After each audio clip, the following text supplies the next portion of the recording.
Welcome in to Palmetto Sports Daily and happy Monday to everybody. Hope you guys are all having a lovely start to your week. Caroline here in Greenville, joined by Bronwyn Story and of course Rick Henry. And guys, the football is upon us. It's happening, which, thank goodness, because we're kind of getting to that dry stretch of the summer where everybody's wanting to flip on the TV and watch some football.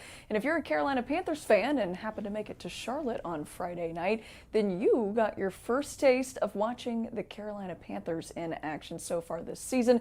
Just a reminder, the Panthers training camp is closed to the public, which was happening last fall and then also this fall while they're working on their indoor facility. They got a whole lot of construction going on up there at their practice field. So Fan Fest, which happened on Friday, was the first chance for fans to see this team live in action.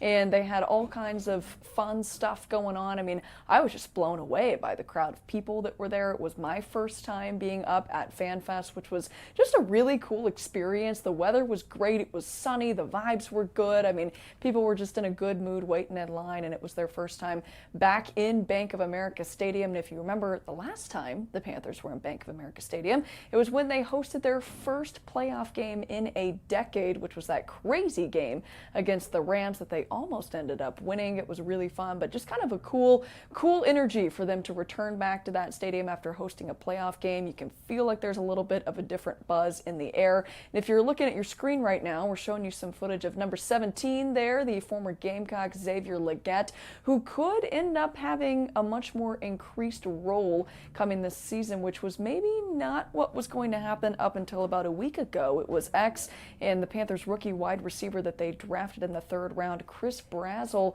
who were kind of going to be fighting for that third receiver spot, I think. But then Chris Brazzell, unfortunately for the Panthers, suffered a season-ending injury, an LCL tear in his knee that's going to sideline him until next season. So I guess the positive spin on that is that creates a little bit more room for Xavier Legette to maybe come in and do his thing. It's kind of a make or break year for him after a down year last season where he basically lost the number 2 job to Jalen Coker. So within all the fun of Fan Fest and all of that good stuff, head coach Dave Canales and Xavier's teammates were asked about his role and what they've seen from XL. So here's what they had to say about him in the wide receiver room. It's business as usual for X, and we have big plans for him. He's got big plans for himself, and he's been working hard at it. And again, had a great offseason and carried it right into training camp. And, you saw him made a couple of plays today, and the timing is there. Bryce knows him. He understands what we're trying to get done, and he's working his butt off. And so I'm really proud of where he's at and can't wait to see where we go from here. I mean, he's been balling. He's just special out there. He really, really is. Just his ability to catch the ball, his athleticism, his route running. He really is like a one-of-a-kind athlete and a player and a person too. So, can't say enough good things about him. So you heard it from the team there. X has been balling out during fall camp. So right now the depth chart looks like Teteroa McMillan up at the top, Jalen Coker at number 2, then maybe X back in that 3 spot. Rick, we talked a little bit about this last week, just about the expectations for Xavier this year and where he's at this point in his career and what needs to happen. What do you think he needs to do in order to maybe solidify himself into that third receiver spot? I mean, it's kind of an interesting wide receiver room that the Panthers have right now, where they've got a handful of clear-cut guys and then everybody else kind of on the back end of that thing. You've got John Mechie mixed in there, like a couple guys that could end up surprising people and working their way up farther on the depth chart. But what do you think X needs to do to maybe cement himself into that third spot, Rick? Well, he has to go out and he has to do the things that will give the team confidence in him that, hey, when there's a play that needs to be made or a difficult catch that needs to be made, he can do it. Some of the criticisms against him when he was here at Carolina, maybe he wasn't that great at route running, and also his hands. We've seen him drop some passes when he's wide open, some very catchable balls. So he just needs to get that consistency and show that, yeah, I can be a difference maker. I can be a playmaker for you. If he can do that, if he can have a good camp and earn that number 3 spot, he'll be okay. If not, then, there'll be some questions about his career going forward. Yeah, and I think whenever we're talking about Xavier Legette, it was something of kind of like you guys said, he had a bad season, kind of a slump season last season, and I think it's promising in the I think highest regard that you've got your head coach talking about him, and also teammates just singing his praise. A lot of fans too I saw online talking about, could this be the revival of Xavier Legette? I saw a couple of footage of him catching balls at fall camp. There were some good balls, some hard ones too, and staying in bounds and all those things. And I think when you're kind of nailing down those fundamentals, maybe he needed kind of a slump season last season to push him into this place where now he can kind of compete for that third slot. I think it's going to be really interesting. I think anytime you have a wide receiver room that has that much competition, and really, I mean, unfortunately for Carolina, they have had kind of the injury bug. And so if one guy goes down, it's next man up mentality, and you have to always be ready for your name to be called, Caroline. Yeah, and I think on the flip side of it, it's kind of interesting from Bryce Young's perspective, looking at it that way, right? Because it's a big year for Bryce, it's a contract year for Bryce, and then all of a sudden he's down a starting right and a left tackle on both sides of the offensive line, and he's down a promising rookie wide receiver, and so he's going to need guys like Xavier Legette, like Rick said, to step in and make plays and catch the football, which is something that, quite frankly, X has struggled with in his pro career so far. I mean, he's such a big dude that if he can one-on-one muscle out anybody, but if he can just hang on to the football, which of course is a lot easier said than done, that's probably going to be helpful not only for his status, right, in that wide receiver 3 spot, but also for Bryce. I mean, it's a big deal for how the offense is going to look, how that wide receiver room shakes out. But we're going to take a quick break here on Palmetto Sports Daily. We'll be right back after this.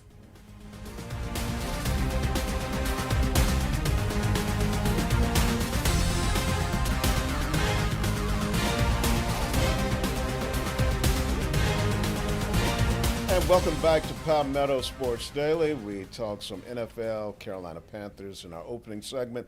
We're shifting over to college football now. And Shane Beamer, well, he's really getting in some reps here during talking season. 2 weeks ago at SEC Media Days. Last week, Birdies with Beamer, he had a press conference there. And on Thursday, they're having their on-campus Gamecock Football Media Day. He'll have a press conference. He's going to do some one-on-one interviews.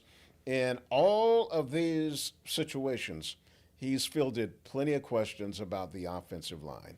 Last year, the Gamecocks ranked 15th in the SEC, giving up 43 quarterback sacks. Only Mississippi State allowed more with 45. And the past few years, Carolina has struggled with the offensive line, some of it with injuries and consistent play. Now, Shane said, he told us last week, hey, you can't put it all on the O-line guys. I'll say it again. He was pressured last year, and a lot of that was on him. And a lot of that was on running backs. And a lot of that was on tight ends and receivers and coaches and offensive line. But it's easy to say when the quarterback's under duress that, well, the offensive line stinks. And that's not always accurate. You know, we may have a 5-man protection and they rush 6 people. Well, the quarterback better get rid of the freaking ball. And he's got to be and will be and is coached to do that and whatnot. But I think from our standpoint, there's no question we've got to be better at running the ball and protecting the passer. They go hand in hand. And we haven't done a good enough job, not just last year, but really in the, outside of 24, probably since I've been here, and that's on me. So we've got to be better there. But really love what Randy Clements and Jason Smith are doing on the offensive line and how those guys are being coached. I really like the offensive line group that we have, the returners, the transfers, the freshmen. It's a solid group. The Gamecocks begin preseason practice Friday morning. I'll be looking and watching for offensive lineman Jacarius Peak, the transfer from North Carolina State, highly regarded, suffered a knee injury and playing basketball in the spring, but they say he's making progress, and he really needs to be ready to go to help out that O-line.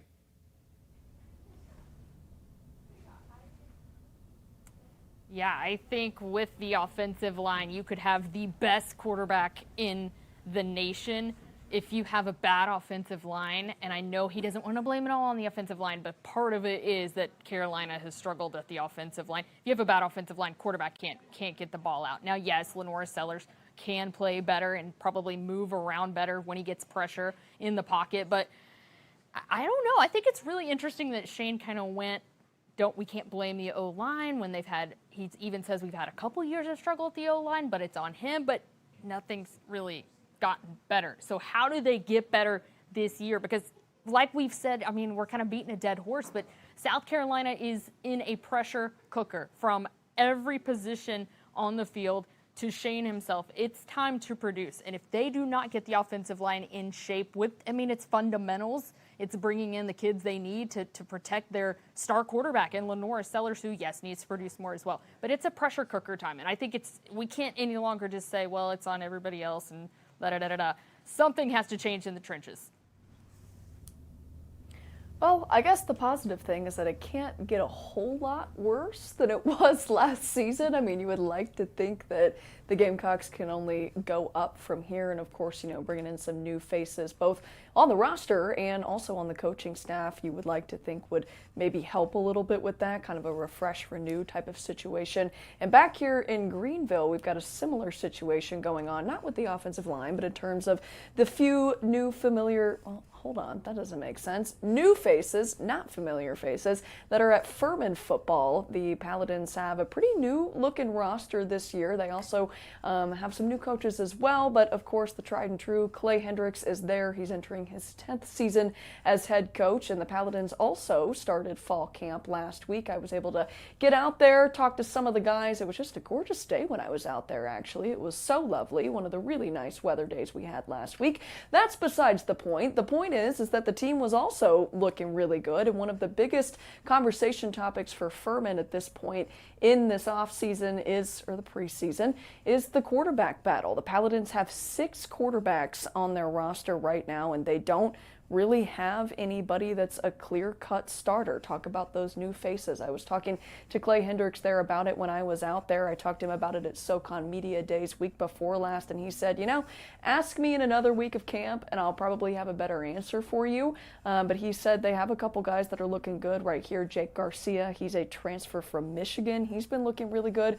And they also have a freshman that they brought in that they're really excited about named Trey Smith. And as far as the familiar faces go, they also have the SoCon Defensive Player of the Year, preseason Defensive Player of the Year, who is returning to their roster, Joshua Stone King, who's kind of stepping up as one of the leaders of this team. There's a lot of veteran guys, both being some transfers, just some older players who are helping lead some of those newer players along. Stone King is one of them. I talked to him just about what the expectations are for this season. Furman going 6-6 last year, which wasn't quite where they wanted to be, but it was a little better than the year before when they only put up 3 wins. So I asked Joshua, I was like, what are you expecting? I mean, what are you most excited for between now and the end of fall camp? And here's how he answered that question.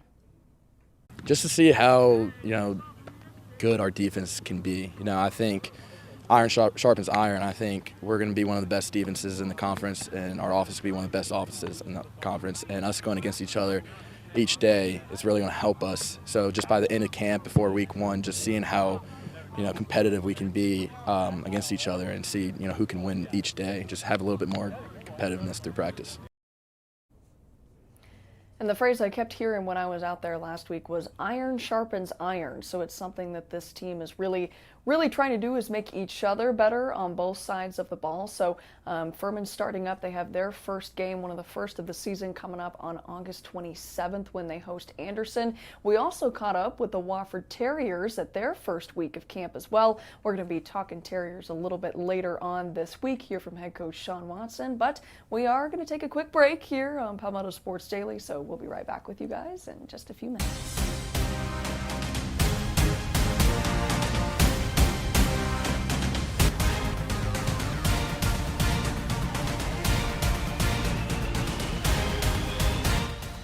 Welcome into Palmetto Sports Daily. We're going to talk a little baseball. My question to you, is Atlanta back this weekend? It certainly seemed so. They got the sweep of the Washington Nationals in a 4-game sweep.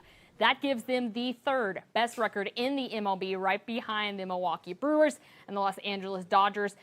And it's a needed sigh of relief, I think, for Atlanta, who kind of hit the skids for a while. They were really good at the start of the season, kind of hit a lull right before All-Star break, and then since coming out of All-Star break, they went 10-5 in their final 15 games of July, won 3 straight series out of the All-Star break, including taking 3 of 4 from the San Diego Padres at home. They haven't taken a series from San Diego since 2018, ended the month winning. And then, of course, today is the trade deadline. And my question to you guys, as they've brought in a couple of big trades, especially we're looking at Lane Thompson, Bailey Falter, both going to Atlanta, and Thomas will feel the need to kind of add a good starting, or rather just a good pitcher for them, and they're trying to bolster that bullpen. But my question to you is, what do you feel about these trades? They're kind of bringing in, I think they've brought in so far 3, maybe 4 pitchers, as I think the deadline today is 6 o'clock. Am I right on that? But what do you guys think about their kind of bolstering that bullpen? Why was it so needed, and is it going to help as they move into the rest of the season? Yeah, I mean, I think them bringing in Brent Suter is a big one, lefty reliever. Guy's got a good track record, and I think that the deeper you get into the season, the more you need those guys in the bullpen. I mean, especially when you get to the postseason and you watch those games, and it's chess, not checkers. Like they bring in one guy for 3 pitches, they bring in another guy for 4 pitches. Like, that's just something that is a big deal when you get deep into the season, and that's something that the Braves have had a little bit of a struggle with so far this season. They've had several guys doing rehab assignments down in the minor leagues. Our Clemson alum, Spencer Strider's had a little bit of a rough go of it with injuries as well. I believe something going on in the elbow. He's had a little bit of a tough time with this season. And so I think, you can never really have enough pitchers, right? I mean, it's just something that is a resource that you're always going to need when you're in the majors. And so I like that move. That said, at the time of us having this conversation, the trade deadline has not hit the deadline yet. So there could still be additions to that bullpen. There could still be additions in other area. Rick, what do you think is the biggest need for Atlanta right now?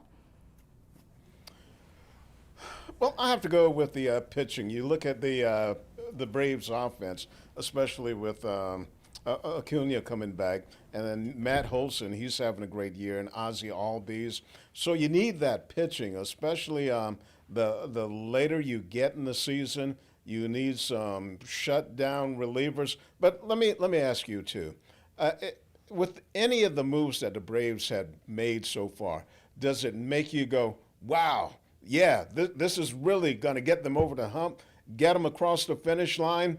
I was talking to my son earlier, and he said, man, it looks like the Braves, they're doing their shopping at Dollar General, and then you got the Dodgers doing their shopping at Marcus Neiman. So what do you ladies think about that? Or Neiman Rick, Marcus, I don't know. I don't shop there. We can't even get into I don't shop there either. We can't even get into the Dodgers conversation, or else we're going to be sitting here for eons, maybe until after the trade deadline passes. But yeah, I mean, I wouldn't say that anybody that, they've gone out and got is knocking my socks off or anything like that. It's more of just kind of like a role player, like, hey, we need, and no knock on those guys, but it's not like they went out and got Skubal, like the Dodgers. And so how they have enough money for these things, I don't know. I digress. I mean, somebody needs to get a salary cap cooking up in here because it's just ridiculous. But that said, I mean, I don't think anybody that the Braves have brought in so far feels like, oh, wow, like this is going to be it. I mean, that's just my opinion. I don't know, Bronwyn, quickly, if you have any thoughts on that, but it just feels kind of like they're going out and getting some needs and taking the best available, basically, not any major moves to me. Yeah, I agree with both of you. I don't know if I'd say Dollar General. Love that though. That was such a great analogy. But maybe they're shopping at Walmart, maybe Target, just getting some guys to fill in some roles. You need things from Walmart and Target. Not all of us have the Neiman Marcus money, right? And I think that's what Atlanta's kind of working with. We're gonna take a quick break here on Palmetto Sports Daily, but stick with us. We'll be right back.